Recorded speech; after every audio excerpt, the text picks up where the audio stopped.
بسم اللہ الرحمن الرحیم۔ السلام علیکم۔ دنیا بھر میں آپ جہاں کہیں بھی ہیں اپنا خیال رکھیں، اللہ تعالیٰ آپ کو حفظ و امان میں رکھے، آپ کی خیر ہو، اہل خانہ احباب کی خیر ہو، ساری مسلم امہ کی خیر اور عالم انسانیت کی خیر۔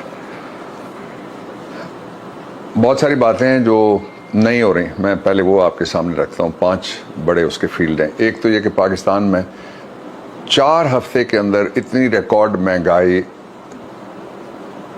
کبھی بھی نہیں ہوئی پورے 75 سال میں۔ ایک دوسری بات یہ کہ پاکستان کی اتنی بے توقیری عالمی سطح پہ اور اداروں کی بربادی کبھی بھی نہیں ہوئی اس سے پہلے۔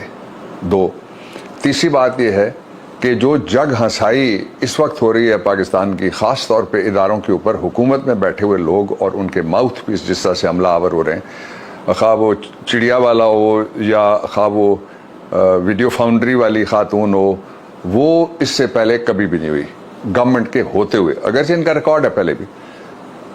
3 اور چوتھی بات سب سے امپورٹنٹ یہ ہے کہ پاکستان جس طرح سے عالمی تنہائی کا 4 ہفتے کے اندر شکار ہو کے بالکل اکیلا کھڑا ہے، وہ پہلے کبھی بھی نہیں ہوا۔ اور 5ویں اور سب سے ضروری بات یہ ہے کہ نا امیدی پاکستان کے اندر جو پیدا کی گئی ہے اسٹیٹ انسٹیٹیوشنز کے حوالے سے، بڑی سکیم کے ساتھ جس طرح سے وہ چلے ہیں، آپ دیکھ لیں ان کے 4 ہفتے کے جو اقدامات ہیں وہ۔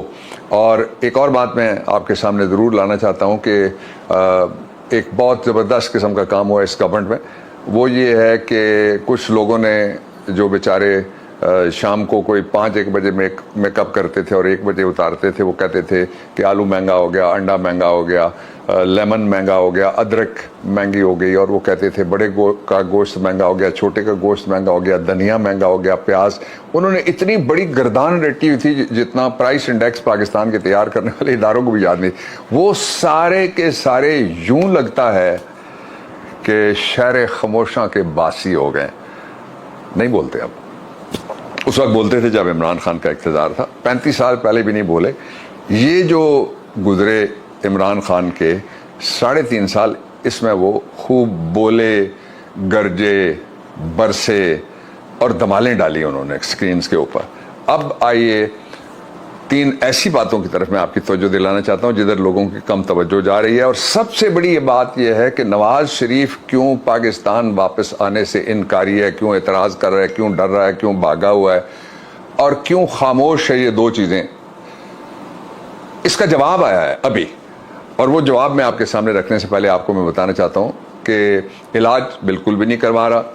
اس کے جو پلیٹلیٹس تھے ان کا کہیں دور دور تر ذکر نہیں ہو رہا، اس کی کوئی بیماری، ہاری تکلیف، اس کا کوئی دل سوال ہی پیدا نہیں ہوتا۔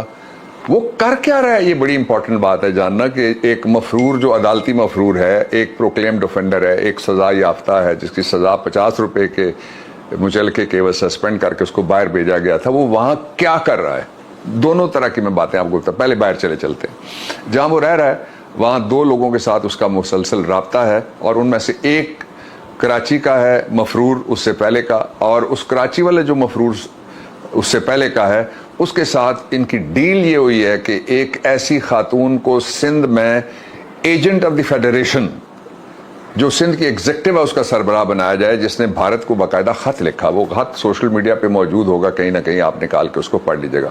اور خط کیا تھا کہ پاکستان میں مداخلت کی جائے، اور ساتھ لکھا کہ کہاں سے، لندن سے کس کا حکم ہے، اور ساتھ لکھا کہ یہ مداخلت کرنے سے پہلے تم نا امیدی کی فضا پیدا کرنے دو۔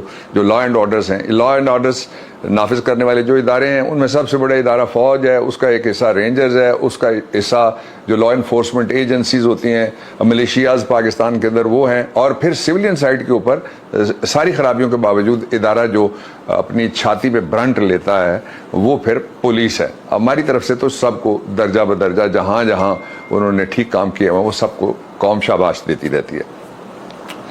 ایک یہ ہو گیا۔ دوسرا اس کا کس کے ساتھ رابطہ ہے؟ وہ شخص جو مفرور ہے سپریم کورٹ آف پاکستان نے، جس کو باہر جانے کی اجازت دی تھی اور وہ کبھی واپس نہیں آیا، اور جس کے دور میں پاکستان کے اندر سے ایک سائفر گیا تھا امریکہ، اور وہ سائفر اس کو باقاعدہ سازش کہا گیا اور مداخلت کی دعوت کہا گیا۔ یہ دونوں لفظ ذرا یاد رکھیے گا آپ، سازش بھی کہا گیا، مداخلت کی دعوت، وہ ابھی تک پڑھنے گا۔ اس کا نام تھا میمو گیٹ۔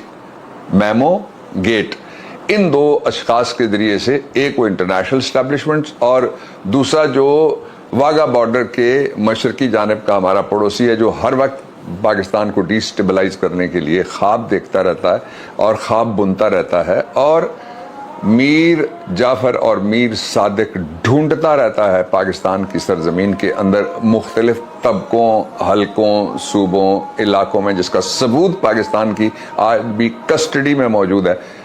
اللہ کرے کہ اس کا کوئی اس طرح کا سودا نہ ہو جس طرح کے سودے کرنے کے یہ امپورٹڈ شریف فیملی جس طرح سے وہ سودے کرنے کی عادی ہے۔ میں کلبھوشن کی بات کر رہا تھا۔ اب آ جائیے، یہ تو بیرون ملک سے جو کچھ ہو رہا ہے۔ اب ایک ہوائی فائرنگ کچھ لوگوں کا خیال ہے، اس کو بنا کے پیش کیا جا رہا ہے کہ جو نواز شریف کی بیٹی نے جو بڑی مشہور ہیں ویڈیوز کے دعوے کرنے کے حوالے سے کہ جی سب کی ویڈیوز میرے پاس موجود ہیں، اور وہ ویڈیو بناتا کون ہے آپ کو معلوم ہی ہے، جس نے کیا کرنا ہو، کوئی صاف ستھرا کام کرنے والا خفیہ ویڈیو کسی بھی مومنٹ کے حوالے سے بنائے اگر بلا اجازت، تو وہ اس کو کم از کم شریف نہیں سمجھا جا سکتا، اور اس کو کم از کم معزز نہیں کہلا سکتا، وہ خواہ وہ کسی بھی صنف سے تعلق رکھتا ہو وہ ہستی۔ اب آپ آئیے، ہوا کیا ہے؟ ہوا یہ ہے کہ ایک جلسہ ارینج ہوا جس کو جلسی کہا جا سکتا ہے۔ اس جلسی کے اندر ایک تقریر کی نواز شریف کی بیٹی نے، اور تقریر میں اس نے جو اپوزیشن کے زمانے میں اور کیوں نکالا کہ مہم کے دوران جو باپ بیٹی کرتے رہتے تھے وہ دوبارہ شروع کیا۔ لوگ اس کو کہہ رہے ہیں ہوائی فائرنگ، اس کو جو امپورٹڈ چیری بلاسم ہے اس نے بھی ہوائی فائرنگ قرار دیا کہ جی جوش خطابت میں جوش خطابت میں کوئی کسی کماندار کا نام، کسی سینسٹیو پاکستان کے حوالے سے فرنٹ لائن ڈیفینڈر ادارے میں سے کسی کا نام پک کر کے وہ نہیں لے سکتا جلسے میں، نیگیٹو ٹرمز میں وہ نام لیا گیا۔ اس کو کہا جا رہا ہے ہوائی فائرنگ، لیکن اس کے لیے انگریزی میں جو دنیا ہے، اذان ہو رہی تھی اس لیے میں رک گیا۔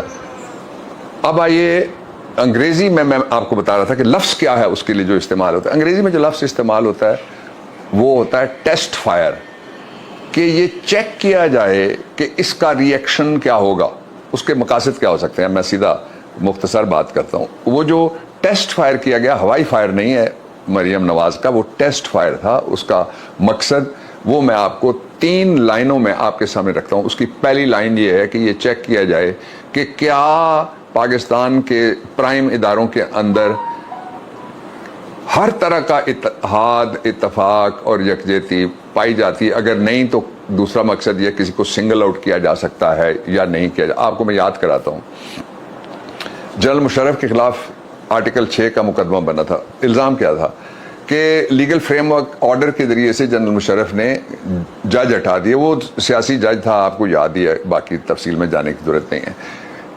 نہ اس نے نوٹیفیکیشن جاری کیا تھا، اس وقت وزیر قانون کا نوٹیفیکیشن تھا، وہ ملزم نہیں تھا۔ سولیسٹر جنرل کی رائے تھی، وہ ملزم نہیں تھا۔ اٹارنی جنرل نے اس کو فارورڈ کیا، وہ ملزم نہیں تھا۔ وزیر اعظم اور کابینہ نے اس کو منظور کیا، وہ بھی ملزم نہیں تھا۔ ایک شخص کو سنگل آؤٹ کر کے، ابھی بھی سنگل آؤٹ کر کے ٹیسٹ فائر کیا گیا ہے۔ ایک شخص کو سنگل آؤٹ کر کے اس کے خلاف ٹریزن کی کیس بنا، جس میں 3 ججز تھے جو سندھ سے تعلق رکھنے والے غالباً جسٹس نظر اکبر صاحب تھے۔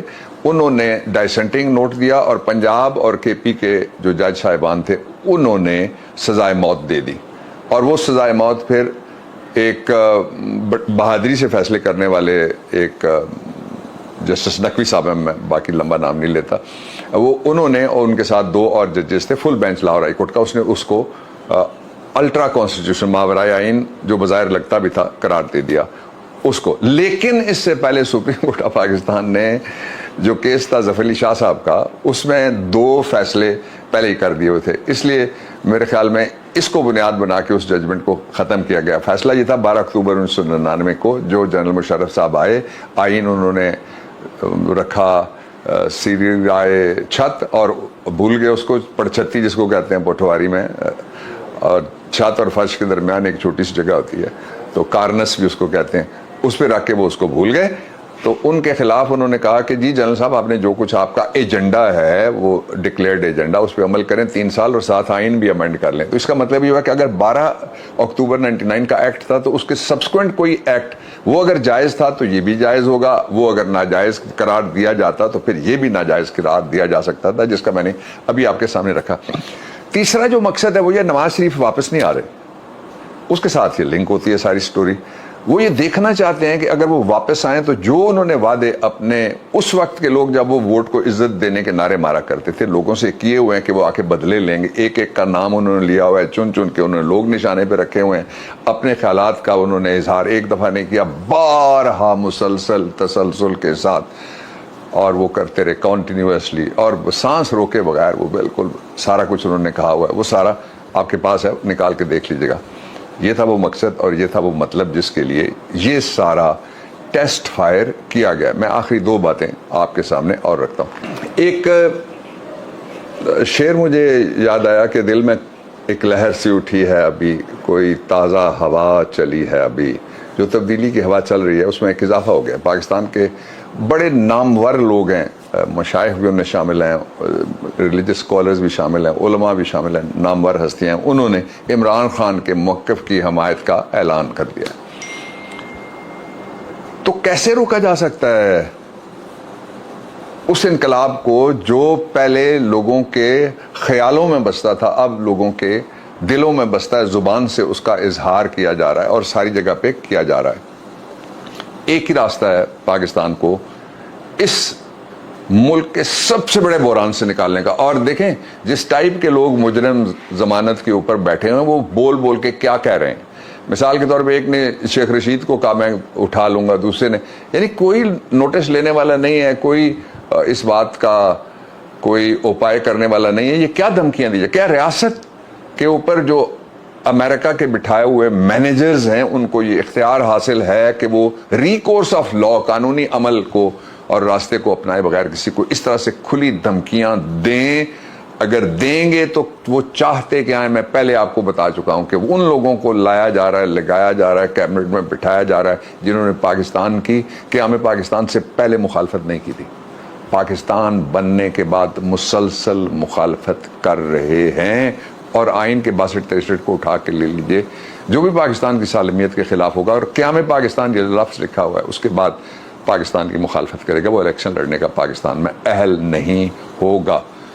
پھر کوشش کروں گا کل آپ سے بات اور تازہ ترین, کل آرٹیکل 63A والا اس کی بھی لسٹ ابھی میں لا آفس کی لائبریری میں بیٹھا ہوا, میرے پیچھے ڈیسک پہ پڑی ہوئی ہے, وہ میں کیس کی ابھی تیاری کروں گا. کل وہ کیس لگا ہوا ہے جس میں ضمیر فروشی کو ہم نے چیلنج کیا تھا, پہلے صدارتی ریفرنس کے ذریعے سے, پھر عمران خان اور پاکستان تحریک انصاف, میں اس میں وکیل ہوں, کل پیش ہوں گے اس میں اور کل اس پہ بات کریں گے آپ سے. خوش رہیے. پاکستان میں جو پاکستان کے حق میں مثبت ہوائیں چل رہی ہیں, کوئی پہاڑی, کوئی تنکا, کوئی درخت, کوئی کنکریٹ کا جنگل اور کوئی خوش فہم اور کوئی سبز نظر یا کوئی کوتاہ بین اس کا راستہ نہیں روک سکتا. پاکستان پائندہ باد.